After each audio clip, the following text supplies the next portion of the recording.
Tomorrow is February 1st, and I always change my reverse osmosis water filters at the end of January every year.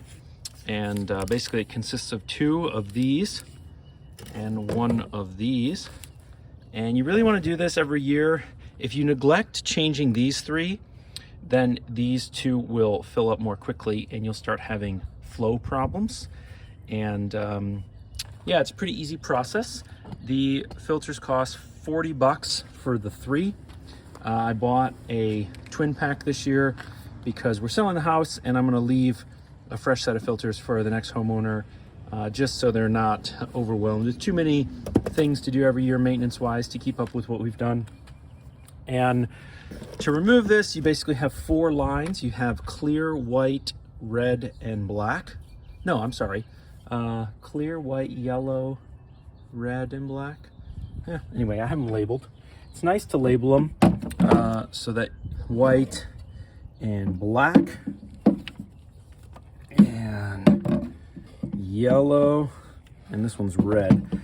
Anyway, and I didn't film that because it's cramped under my sink. You can't really see it. Anyway, then you get this wrench that comes with it, and you basically slide these on and then loosen them. So I haven't drained them yet. I thought we would do that together because that's just super exciting. So we'll do number 1. See what that's like. So nice and clear, really. And that's kind of what you want.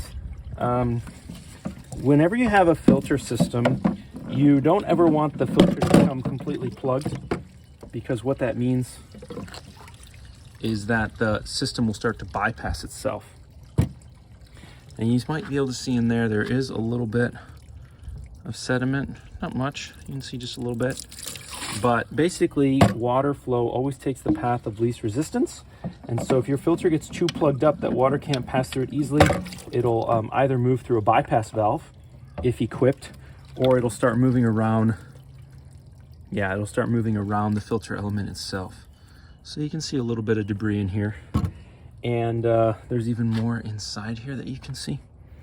And I've worked with fluid handling and filtration systems for a long time as a mechanic, and later as an engineer and as a investigative engineer. And all I can say is, you may think to yourself, oh, I don't want to change filters, it's expensive or doesn't feel necessary, but filters are almost always worth changing. They always safeguard more expensive components, and in the long run it's always the least expensive way to manage those kinds of things. So anyhow, I'm gonna rinse all of this out with soap and water, very mild soap, just a little bit so you don't get a soapy taste, and then install these back in there.